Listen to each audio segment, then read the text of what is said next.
All right, we are opened up to page 286. I was thinking about your math homework. 286 in our religion books. So the first 3 commandments. As I was saying before break, we were learning about the commandments. Then when we came back from break, we were working on our achievement fair project for about 5 weeks. And then we were learning about Lent. So now we're finally getting back to the commandments. Who can read the faith focus question for us? Faith focus question, nice and loud. Chanel. How do the first and second commandments help us live? Awesome. So I want you thinking about that question as we're learning about the first 3 commandments. How do the first and second commandments help us live our everyday lives? Okay. Who can read that first paragraph for us? Michael. The first, second, and third commandments describe our privileges and responsibilities to worship God. They also tell us how we are to show our love for God. Yes, they show us how to worship God and how to love God. The first commandment. Who can read the blue verse and the paragraph below it? Jack L., nice and loud for us. I am the Lord your God. You shall not have strange gods before me. The first commandment called the Israelites to have faith and trust in one true God. Sometimes it was very difficult for Israelites to practice their religion. Other nations encouraged them to worship false gods. When the Israelites saw that other nations seemed wealthier and more powerful, they wondered, are their gods more powerful than the Lord our God? Nice. And what's another name for false gods? Do we remember? It starts with an I. Zoe? Idols. Do you remember in our Bible stories how the Israelites would go back and forth from worshiping the one true God and then worshiping idols? And they keep going back and forth. And what would happen every time they started worshiping idols again? They'd have bad luck, right? Bad things would start happening to them because they weren't putting their faith and their trust in God anymore. And this explains one of the reasons why. They're worshiping their one true God, and then they say, hey, that population of people over there, they're worshiping this idol, and they're wealthier than us. They seem to be more powerful than us. Let's go worship that idol. And then suddenly, bad things would start happening to them. Jack? It's like one of the commandments, like if you're like kind of like jealous of like the God that they're worshiping, then you'll go over and try to worship a powerful God, and then you'll get bad luck. Exactly. It goes with our last Bible story, good jealousy and bad jealousy. We talked about that. Nice. Who can read the next paragraph on page 286? Let's see. Addie, nice and loud. So the first commandment, God calls us to worship Him alone. He calls us to believe in Him, hope in Him, worship and love Him above all else. We are not to let things such as money or being popular become more important to us than God. Awesome. So in the picture on page 286, we can see Ronald Reagan and his wife, Nancy Reagan. Yes, Nancy. Taking the oath of office on 1985. So he's being sworn in as president. You might be wondering, why are they showing this in a religion book? Well, do you see what his hand is on right now? It's on a Bible. Yep. Ronald Reagan is Catholic, and so he was swearing on a Catholic Bible for his inauguration. So what does it mean to love and honor God above all else? What does that mean to you? Turn and talk with the people around you. What does that mean?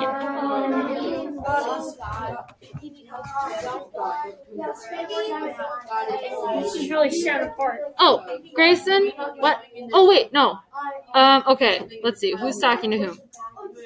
Senna and Jack, you guys can work together, and then Grayson and Zoe, why don't you two talk together?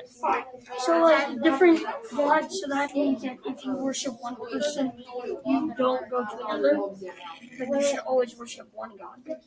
You're not what it means it's like if you worship idols, then bad things should happen to you, but if you worship God, the right one, you will have good luck, and you won't ever have to worry about worshiping anyone else. 5, 4, 3, 2, 1, 0. So what does it mean to love and honor God above all else? Raise your hand if you have an answer to that question. What does that mean? Mackenzie? When you have troubles, don't turn to idols, turn to God. Mm. And love anybody else. Yes. I see that Richie has that connection. Yes. It's like spend more time with God, because you could like say in your mind, oh yeah, I love God from like being I attend church and stuff, but really like in reality, you spend more time on like electronics and stuff than spending time with God. Yes, so taking time out of the day to spend with God. Nice. Chanel. It's like saying, I go to church every other Sunday, so yeah, I believe in God and I'm a true believer, but in church you're probably there only to talk to friends, or like you're not even attending the extra classes. Yes. But if you like take time out of your day and go every Sunday to actually talk to him, then you're actually believing him. Yes, that's exactly right. How else do we love and honor God above all else? Does anyone else have any other opinions or thoughts on that? Thank you, Mrs. Cummings. All right. Let's keep reading then. On page 287, the second commandment. So that first commandment, we worship the one true God. Second commandment. Who can read the verse there and the paragraph underneath? Allison. You shall not take the name of the Lord your God in vain. The second commandment teaches us that we are to use God's name truthfully with respect. We use God's name in vain when we take the oath and tell the truth in love. When we do this, we call upon God as a witness to a lie, as if it were the truth. How many of you have heard or used the phrase before, oh my God? Or I swear to God that. How many of you have heard or used that phrase before? We do it on accident sometimes, right? Sometimes, yep.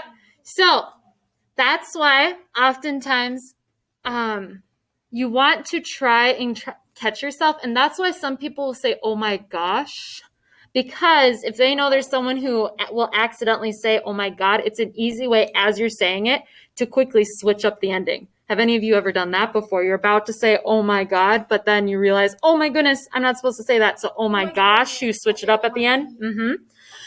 So the reason why we are supposed to try not to do that is because we should only be using God's name in reverence and with respect. We shouldn't be using his name in vain. When we use his name, it should be purposeful. Whether either you're talking to God, praying to him, or if you're speaking about God, you also do that in a reverent way. If you're telling someone about your faith, or you're talking with a group of your classmates like we are now about God, we can use his name. But we say, I swear to God that I didn't do it. You are using God in a disrespectful way. Because usually if people say, I swear to God that, they're usually fibbing a little bit, right? So you're using God's name to back up a lie. And is that showing respect to his name? No. And there are other ways to show someone that you're being truthful than swearing to God, right? Yes.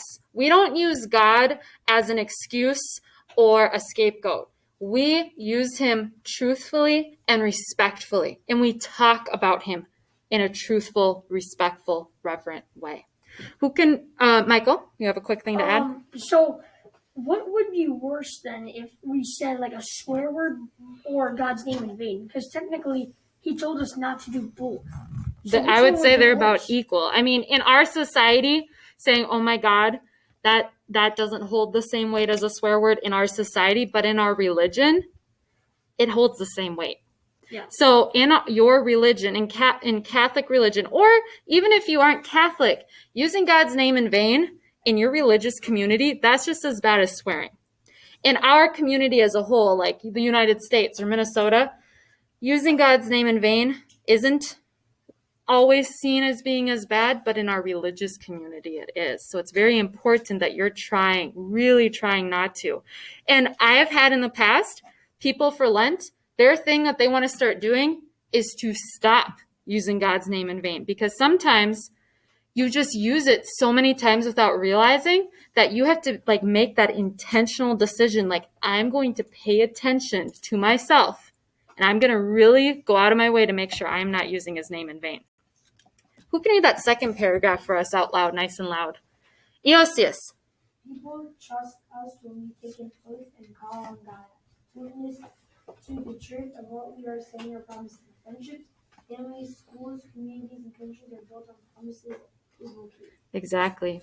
How many of you have seen someone take an oath that involves God's name? Does the inauguration, that oath involves God. Wait, doesn't So when there's an oath like that, where it is a formal process, it's not like someone saying, I swear to God that, I didn't ruin, my sister's poster or something. When it's a formal oath and you're using God's name, that's showing reverence and respect. When you say, oh my God, or I swear to God that, that's not showing respect, because God's name is supposed to convey trustworthiness and honesty. So when it's in a formal oath like that, then we can use it.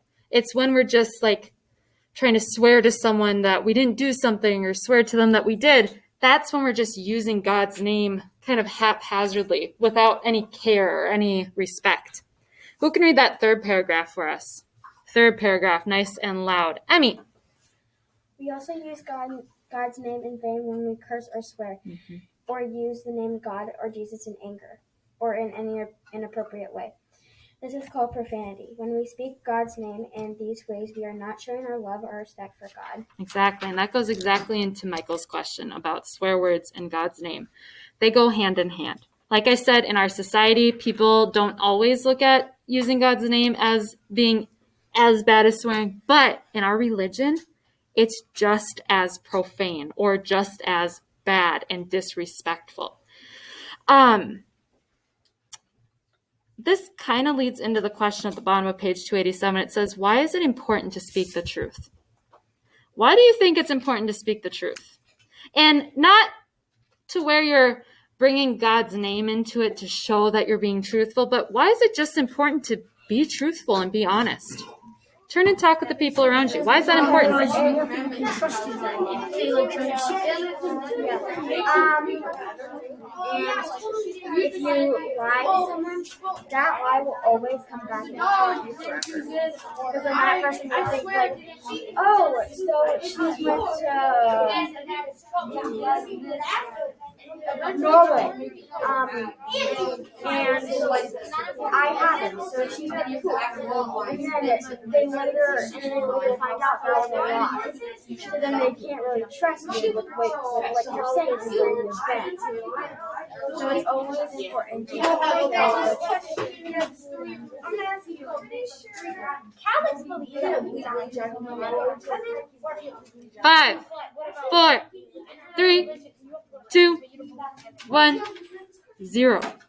So what I was hearing a lot of good stuff. I was hearing some people talking about, well, if you lie or fib a lot, people will stop believing you. Have any of you ever had that happen to you before? like the boy who cried wolf. Yep. We all have had times, I think, where maybe we lied to our parents, so then it was hard for them to trust us the next time, right? Maybe we've all had times when a friend has lied to us, and it was hard for us to trust them after that. Or vice versa, you lied to a friend, and it was hard for them to trust you after that.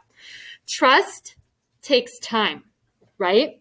It takes a long time of them being able to believe you again, you telling the truth, even if the truth might be hard to say or hard for someone else to hear. Trust takes time, but it just takes an instant to lose someone's trust, right? It takes one lie, and all that trust you've been building up with someone is gone. That is why it is so important for us to be trustful and to be honest. Whether or not we bring God's name into it, we ourselves should always be choosing to be honest and trustworthy. Richie? For the question, Yes. if you like tell the truth first, you won't get in you won't get add that double. Yes. And then if you fail an act, you'll get in big trouble with the Lord and doing the thing. Yes. How many of you have ever had a situation where maybe you started off by telling a little lie, and then maybe your parents talked to you about it and you told another lie to cover up for the first lie, and then you end up telling another lie to cover up for the second lie, and suddenly this little thing is now massive? How many of you have ever had that happen? I know I did when I was younger.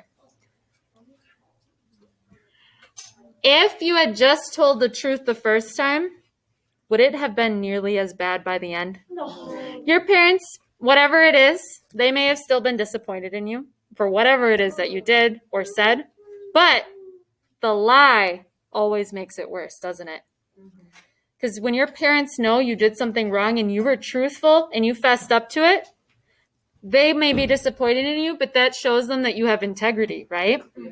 But if you lie about it, then not only did you do something you weren't supposed to, but then they realized they couldn't trust you. And that's almost worse, right? Yeah. Mm-hmm. What other thoughts do we have? Layla? So when I think of a white lie, I think about like if you're throwing a surprise birthday party for someone, right? Yeah. And you have to say, oh, I made dinner reservations for us at 6:00 when you know you're not going to dinner with them. You're going to take them, to like this place and everyone's going to pop up and surprise them. If it's something like that, that's kind of like a white lie. You're just kind of fibbing to them, but they're going to find out the truth for something happy, right? Something good. However, there's also times when maybe, how many of you have a younger brother, sister, or relative that you kind of talk to sometimes? Have you ever had them ask you a question where you're like, gosh, you're 5. I can't really go into this in depth with you. Like maybe it's about something they saw on the news. So then maybe you just tell them a little something that isn't completely the whole truth, but is enough for them to understand at that age. That is something I would consider to be like a white lie. Does that make sense? Yeah. They're just not old enough to get the whole truth. Yeah. So those kinds of things, Layla, aren't necessarily lying. But, or have any of you ever told a white lie to spare someone's feelings? Yeah. Like if, I always think about friend groups when it comes to this. If you have a group of like 4 friends, and maybe one of your friends comes and asks you, hey, did so-and-so say something about me? And maybe that person did. But first of all, you don't want to keep stirring the gossip, right? Yeah. And you also don't want that person's feelings to be hurt. So then maybe you say, no, they didn't. They didn't say anything about you. That can be a hard situation. Because, I mean, if you weren't talking bad about anyone behind their back, you should be okay. But if you found yourself gossiping with that person, that could be a hard situation to be in. So that's a sticky situation. In telling the truth and lying, sometimes there are what we as humans see as a gray area, right? Like, well, I'm not really lying, but I'm not really telling the truth. Who did that in our book with the letter she left her parents? Minley. Remember her thinking that? Well, they didn't tell me I couldn't go, so I'm not technically being disobedient. It kind of falls into that gray area, right? And as humans, we're really good at finding those gray areas and trying to justify why we're doing things sometimes. If you have a comment, I want you to say it to the person next to you. Say it to the person next to you. Trust takes years to build Well, and seconds to break. That's, I mean, And like a little white lie. Unless, like, okay, I'll say this. like If you are someone who always says, oh my gosh, or oh my goodness, if you're, like, and you good, say OMG, well, people just, will assume you not after oh my gosh or oh my goodness. If you're someone who says, oh my god a lot, and then you use OMG, don't want people will assume or like you that's just what want it to have stands a for. lazy So, night and like how you use it I'm so without the sorry, OMG, but that would I'm determine. just really not feeling it tonight. Does that make Or sense? like, I'm sorry, but my dog really needs me right now. Or I'm sorry, but my dog just really bit me hard. That's like a little white lie. Missy. And Oh my pee. Oh my pizza. You have like right? That's like one of those ones where you're doing to like cover up the surprise for a birthday, but it's not like mean, hurtful, ill intentions, trying to cover something up in a bad way. It's just trying to hold back the surprise, right? So that's a little different. Yeah. So yeah, that happened to my mom when she ordered her a bike. Oh, Layla. And then Alexa said, Sometimes with my brother, sometimes with my brother, I was like, I hid the remote so you could watch Actually, we'll talk about that one. And he gets so mad about it. I'm just kidding.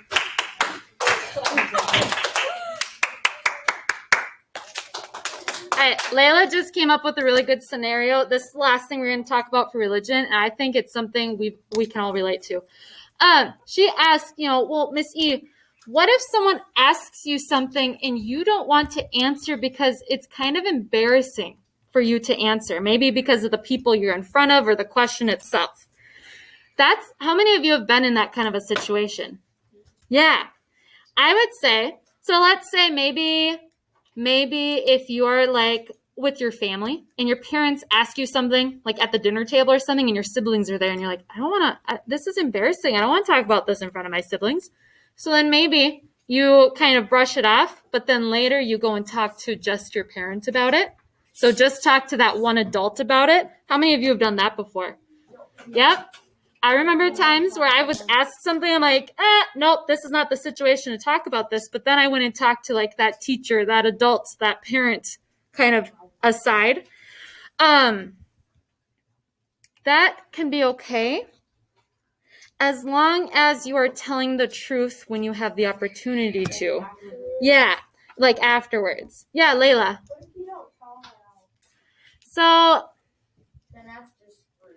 well, I guess it depends on the situation, right? If it's one of those instances where it's like, it's none of your business.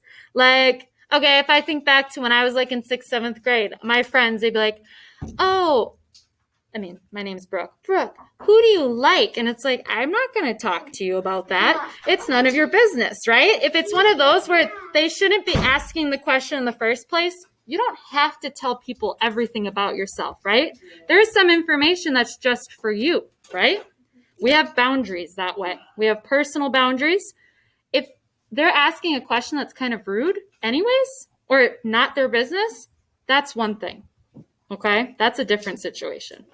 But if your parent comes and asks you, hey, where did my expensive vase go that was on this table yesterday? And you tipped it over and you slipped it up into the garbage and to try and cover it up. If you don't tell the truth about that is not a good situation.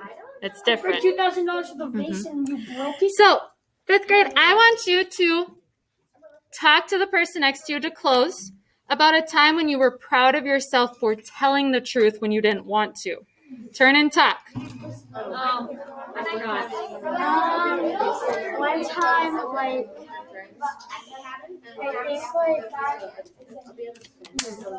time, I told my mom, she's like, did you make your bed?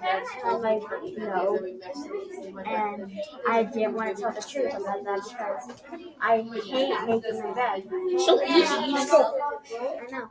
I seriously hate making my bed. So then I would be like, okay, so go make your bed. So then I went up and made my bed. I'm getting a new bed, so that's going to be a more. I'm getting a new bed and it's made bigger, so it's more free, so I'm not so.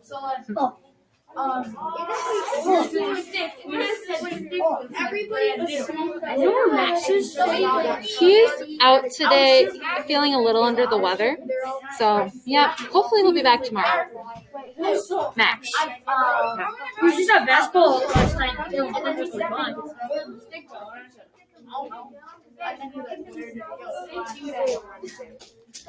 3, 2, 1, 0.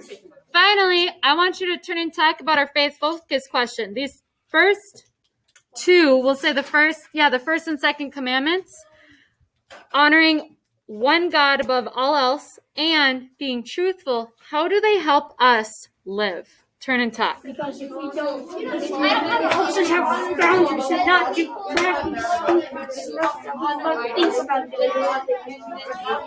Yeah. We'll go with that. So how do they help us live? Good human being. And then we can be good human beings. I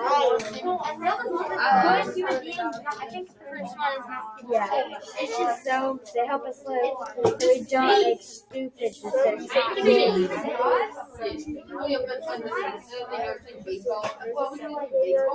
Oh, that's okay. We went a little into math. And